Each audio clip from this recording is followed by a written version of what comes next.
De hadi ne diyeceksen. Fatma, He. ben gittiğim her yerden sana mektuplar yazdım. Çektirdiğim her fotoğrafın arkasına içimi döktüm. Ya nereyi gezdiysem seninle gezdim. Yalancı. Yalan konuşma. Ağzından çıkan her laf yalan. Sen dünyayı falan gezmedin. Herkesler bilir. Sırf evlenmemek için kalktın da İstanbul'a gittin. Öyle değil Fatma. Ben para biriktirmek için gittim buralardan. Gemilerde çalıştım, lokantalarda bulaşık yıkadım, kafelerde garsonluk yaptım. Para biriktirip sana geri dönecektim. Ama olmadı. Olmadı işte. Yine de senden küçücük bir şans istedim. Uzatma. Ağzından çıkan her laf tevzir, tevatür, mübalağa. Evet. Yok efendim, dünyayı gezmişmiş.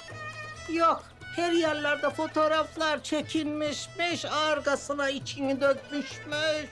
Yok, para kazanabilmek için bulaşıkçılık yapmışmış da. Hadi oradan, hadi. Hepsi yalan. Aklında beni gezdirmişmiş. Ben de inandım. Bana hiç inanmayacaksın değil mi? İnanmıyorum. Ne işin var senin burada? Ha? Sen bu evi toprağa kiralamadın mı? Ha. Ne arıyorsun hala burada? Ayağımın altına dolanıyorsun. Yürü. Yani bak ne olur inan bana. İnanmıyorsun. Hadi. Ayakkabılarını da ötede giy. Hadi.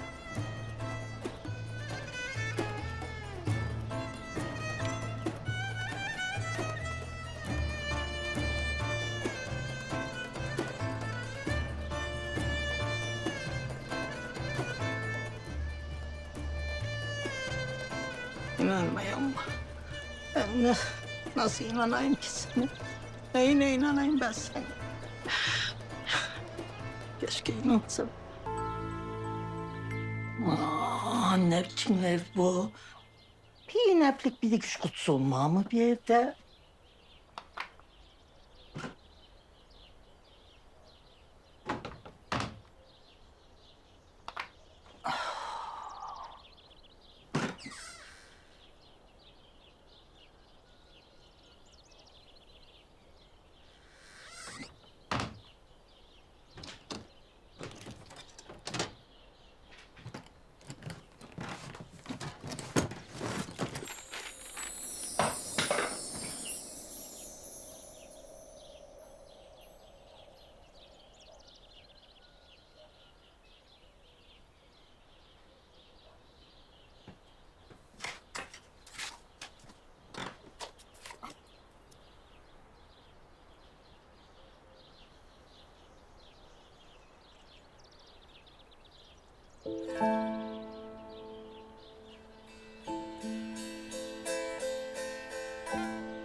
Sen de benim güneşimsin.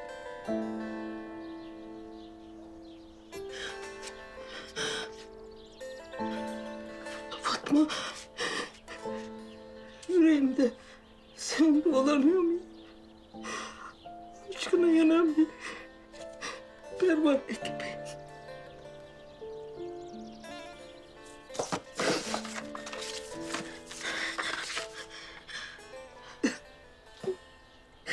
Kargıç demeden seni arıyorum ya. Bir gelemezsem yanına. Ama korkuyorum. Korkuyorum Fatma.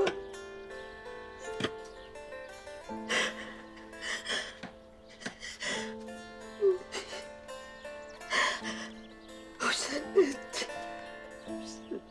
Sen ne ettin? Sen ne ettin?